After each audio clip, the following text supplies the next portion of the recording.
Hi வாங்க இன்றைக்கி என்ன பார்க்க போகிறோம் அப்படின்னா வாட்டர்மெலன் அல்வா தான். இந்த பழத்தில் எதையுமே வேஸ்ட் பண்ணாதீங்க. இதோட பெனிஃபிட்ஸ் என்ன அப்படிங்கிறது ஆல்ரெடி ஒரு வீடியோ போட்டிருக்கேன், அது கமெண்ட்டில் ஷேர் பண்ணுறேன், போய் பாருங்கள். இப்போ நம்ம சாப்பிட்டு தூக்கி போட வச்சுருந்த தோலை வந்து நல்லா வாஷ் பண்ணிவிட்டு இது மாதிரி துருவி எடுத்து வச்சுக்கோங்க.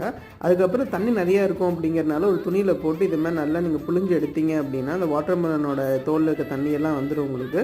ஆனால் இந்த டிஷ்ஷில் பண்ணும்போது வந்து பார்த்தீங்கன்னா அந்த ஃப்ளேவர் வந்து சூப்பராகவே இருந்துச்சு. நீங்கள் இப்போ வந்து ஒரு பேனில் வந்து நெய் ஊற்றிக்கோங்க. நெய் ஊற்றிட்டு நல்லா இந்த துருவின இதையும் நல்லா போட்டுட்டு நல்லா வதக்கி விடுங்க. இது நல்லா வதங்கினதுக்கப்புறம் வந்து பார்த்தீங்கன்னா திருப்பி 2 ஸ்பூன் நெய் விட்டுட்டு 1/2 கப் சுகர் ஆட் பண்ணிக்கோங்க. அதுக்கப்புறம் வந்து உப்பு லைட்டாக பிஞ்ச் போட்டுக்கோங்க. கலரிங் ஏஜென்ட் என்ன கலர் உங்களுக்கு வேணுமோ ஆட் பண்ணிக்கோங்க. லெமன் ஒரு ட்ராப் ஆட் பண்ணிக்கோங்க. ரோஸ் வாட்டர் 2-3 ஸ்பூன் ஆட் பண்ணிக்கோங்க. இப்போ வறுத்து வச்சுருந்த பாதாம் முந்திரி ஆட் பண்ணிவிட்டு எடுத்தீங்க அப்படின்னா ஸ்வீட்டான வாட்டர்மெலன் அல்வா ரெடி ஆயிரும். இது ட்ரை பண்ணி பார்த்துட்டு எப்படின்னு சொல்லுங்கள். இதோட பெனிஃபிட்ஸை கமெண்ட்டில் கொடுக்குறேன், போய் பாருங்கள். பாய்.